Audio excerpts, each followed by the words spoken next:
یا ایھا الذین آمنوا اتقوا اللہ حق تقاتہ۔ اب یہاں پر ہمیں غور کرنا ہوگا کہ تقوی کی حقیقت کیا ہے۔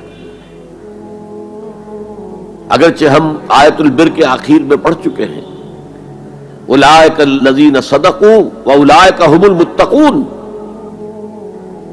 وہاں پر وہ ایک ہیولہ، ایک شخصیت، ایک کردار وہ ہمارے سامنے آ چکا ہے، متقی کون ہوتا ہے۔ لیکن یہ موقع مناسب ہے کہ یہ لفظی معنی اس کے کیا ہے۔ عام طور پر جو ترجمہ کیا جاتا ہے اللہ سے ڈرو، یہ اچھا ترجمہ نہیں ہے، اور چونکہ اکثر و بیشتر لوگوں نے یہی ترجمہ کیا اور قرآن میں بار بار آتا ہے اتقوا اللہ اتقوا اللہ اتقوا اللہ، تو عیسائیوں کو یہ کہنے کا موقع ملا کہ قرآن زیادہ اللہ کے خوف پر زور دیتا ہے، جبکہ مسیح نے اور جو بائبل ہے وہ اللہ کی محبت پر زور دیتی ہے۔ اعتراض کرنے کا انہیں موقع مل گیا۔ خوف کا لفظ قرآن کا خود عربی زبان کا لفظ ہے، قرآن مجید میں بھی آیا ہے فلا تخافوہم وخافونی، تم ان سے نہ ڈرو، اپنے دشمنوں سے نہ ڈرو، مجھ سے ڈرو۔ خوف کا لفظ بھی ہے۔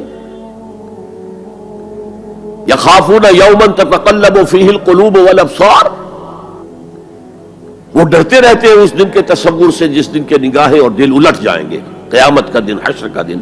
تو خوف کا لفظ قرآن میں ہے، عربی زبان کا لفظ ہے۔ تقوی کے معنی خوف نہیں ہے، تقوی کے لفظی معنی بچنا۔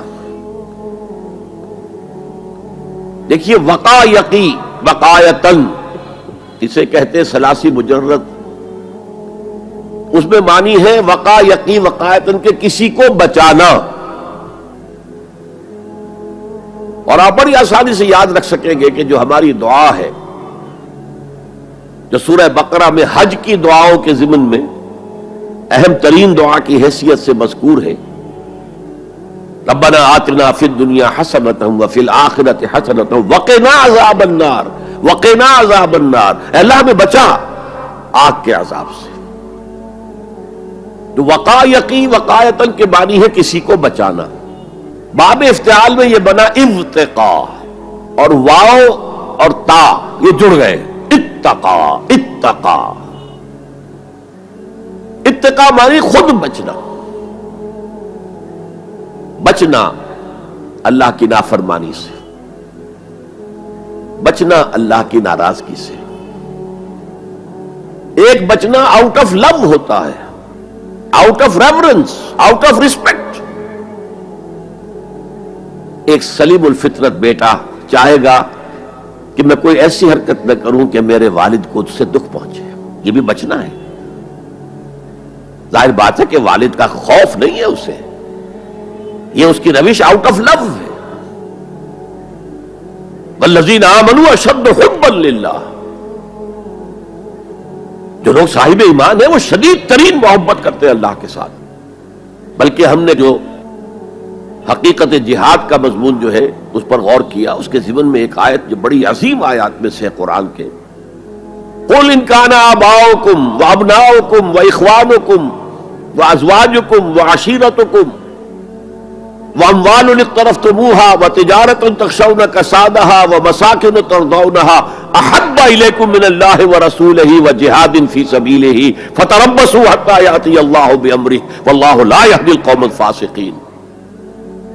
اے نبی ان سے کہہ دیجئے کہ اے لوگو، اگر تمہیں اپنے باپ اور اپنے بیٹے اور اپنے بھائی اور اپنے زوج، مرد کے لیے بیوی، بیوی کے لیے شوہر، اور اپنے رشتہ دار اور اپنے وہ مال جو تم نے بڑے محنت سے جمع کیے ہیں، اور اپنے وہ کاروبار جن میں کساد کا، سد بازاری کا تمہیں خوف لاحق رہتا ہے، مندہ نہ ہو جائے، اور تمہارے وہ مکان جو تمہیں بہت محبوب ہیں، بہت سجایا ہے، بہت عمدہ فرنش کیا ہے، اعلیٰ ترین مکان بنایا ہے، اگر یہ 8 چیزیں زیادہ محبوب ہیں اللہ سے اور اس کے رسول سے اور اللہ کی راہ میں جہاد سے، فتربصوا، جاؤ، بیٹھے رہو، دفع ہو جاؤ، منتظر رہو، حتی یاتی اللہ بامرہ، یہاں تک کہ اللہ اپنا فیصلہ سنا دے. واللہ لا یہدی القوم الفاسقین، اللہ ایسے فاسقوں کو ہدایت نہیں دیتا. تو در حقیقت یہ اللہ تعالیٰ کی محبت کے تحت ہے کہ اللہ اور اللہ کے ساتھ جو عہد وفا استوار کیا ہے، ایاک نعبد و ایاک نستعین، کہ آدمی پھونک پھونک کر قدم رکھے، کہیں میں اللہ کی کسی حد سے تجاوز نہ کر جاؤں، اللہ کی قائم کردہ کسی حد کو پھلانگ نہ جاؤں، کہیں ایسا نہ ہو کہ شریعت کا کوئی حکم میں پامال کر دوں. پھونک پھونک کر قدم رکھنا، لو سانس بھی آہستہ کہ نازک ہے بہت کام، آفاق کی اس کارگہ شیشہ گری کا، اس روش کا نام تقویٰ ہے. دنیا کا تقویٰ یہ ہے، آخرت کا تقویٰ یہ ہے آگ سے بچ جانا. نتیجہ ہے واتقوا النار الذی وقودها الناس والحجارہ، بچو اس آگ سے جس کا ایندھن بنیں گے انسان اور پتھر. یا ایھا الذین آمنوا قوا انفسکم واہلیکم نارا، اہل ایمان بچاؤ اپنے آپ کو اور اپنے اہل و عیال کو آگ سے. تو دنیا کا تقویٰ اور آخرت کا تقویٰ یہ ہے تقویٰ کے لفظی معنی. بلکہ اس میں اضافہ کروں کچھ. ایک دفعہ حضرت عمر فاروق رضی اللہ تعالی عنہ یہ مجلس شورا میں یہ بحث چل نکلی تقویٰ کسے کہتے ہیں، ہاؤ ٹو ڈیفائن تقویٰ. سب حضرات نے اپنی اپنی رائے دی. حضرت ابی ابن کعب رضی اللہ تعالی عنہ ایک انصاری صحابی ہیں جن کے بارے میں حضور نے فرمایا ہے کہ اقرؤہم ابی ابن کعب، میرے صحابہ میں قرآن کا سب سے بڑا جاننے والا ابی ابن کعب ہے. وہ خاموش بیٹھے ہوئے سن رہے تھے باتیں. حضرت عمر نے خاص طور پر کہا ابی آپ نے کچھ نکاح فرمائے. اب انہوں نے کہا کہ امیر المومنین دیکھیے اگر کبھی آپ کو کسی ایسے جنگل میں سے گزرنا پڑے جس میں کوئی پگڈنڈی نہیں ہے، بڑی اونچی اونچی گھاس ہے اور قدم قدم پر خاردار جو ہیں جھاڑیاں ہیں، تو آپ کیسے گزریں گے؟ جسے میں بار بار کہہ رہا ہوں پھونک پھونک کر قدم رکھنا. دیکھ لو کہیں اس گھاس کے اندر یہاں کوئی سانپ جو ہے وہ کنڈلی مارے بیٹھا ہو، تمہارا پاؤں سانپ پر جا پڑے، یا کسی اور موذی جانور کے بل میں پاؤں جا پڑے، یا کہیں تمہارے کپڑے جو ہے وہ کسی جھاڑی کے کانٹوں میں الجھ جائیں. بچ بچ کر نکلنا یہ تقویٰ ہے. یہ زندگی ایک سفر ہے، ہماری منزل آخرت ہے. جیسے حضور نے فرمایا انما الدنیا خلقت لکم وانتم خلقتم للآخرہ، یہ دنیا تمہارے لیے بنائی گئی ہے، تمہارے لیے برتنے کا سامان ہے، لیکن تمہیں آخرت کے لیے بنایا گیا ہے، یہ تمہارا گھر نہیں ہے. تو یہ ہے تقویٰ.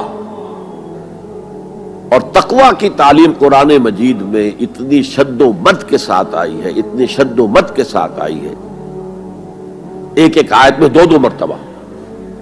سورۃ النساء کی پہلی آیت یا ایھا الناس اتقوا ربکم الذی خلقکم من نفس واحدۃ وخلق منها زوجها وبث منهما رجالا کثیرا ونساء واتقوا اللہ الذی تساءلون به والارحام ان اللہ کان علیکم رقیبا. ایک آیت میں دو مرتبہ تقویٰ کا حکم. اے لوگو، اے بنی آدم، اپنے اس رب کا تقویٰ اختیار کرو جس نے تمہیں ایک جان سے بنایا، اسی سے اس کا جوڑا بنایا اور ان سے کثیر تعداد میں مردوں اور عورتوں کو زمین میں پھیلا دیا. یہ 600 کروڑ جو انسان آج دنیا میں ہے، یہ سب کون ہے؟ آدم اور حوا کی نسل سے ہیں. پھر اسی آیت میں دوبارہ واتقوا اللہ الذی تساءلون به والارحام، تقویٰ اختیار کرو اس اللہ کا جس کا ایک دوسرے کو واسطہ دیتے ہو. کوئی سائل مانگتا ہے تو اللہ کے نام پر مانگتا ہے. تم میں جا کر اپنے کسی عزیز سے یا دوست سے کہتے ہو کسی کام کے لیے بھائی یہ کام بہت ضروری ہے اللہ کے لیے جلد از جلد اس کام کو کر دو، واسطہ اللہ کا. یا جیسے کہ سورہ حشر میں ایک آیت میں دو دفعہ یا ایھا الذین آمنوا اتقوا اللہ ولتنظر نفس ما قدمت لغد واتقوا اللہ ان اللہ خبیر بما تعملون. اے ایمان والو، اللہ کا تقویٰ اختیار کرو، اور دیکھو کل کے لیے کیا بھیج رہے ہو آگے. تمہارے اعمال جو جا رہے ہیں، جمع ہو رہے ہیں تمہارے نامہ اعمال میں، وہ اعمال کون سے ہیں، اچھے ہیں یا برے ہیں؟ اور اللہ کا تقوی اختیار کرو اور دیکھو، جان لو وہ تمہارے اعمال سے باخبر ہے، بے خبر نہیں ہے. تاہم یہ الفاظ جو ہے میرے نزدیک قرآن مجید میں تقوی کی تاکید کے اعتبار سے انتہائی مؤکد مقام ہے. جیسا کہ میں نے عرض کیا، صحابہ گھبرا گئے، حضور اللہ کے تقوی کا حق کون ادا کر سکتا؟ پھر جب سورہ تغابن کی آیت نازل ہوئی تو ان کے جان میں جان آئی. وہاں فرمایا گیا فاتقوا اللہ ما استطعتم، اللہ کا تقوی اختیار کرو جتنا بھی تمہارے حد استطاعت میں ہے، امکانی حد تک اللہ کا تقوی اختیار کرو. پھر جان میں جان آئی. آدمی اپنے مقدور بھر اپنی ہمت کے مطابق تو کام کر سکتا ہے، لیکن اللہ کا حق ادا کرنا یہ کیسے ممکن؟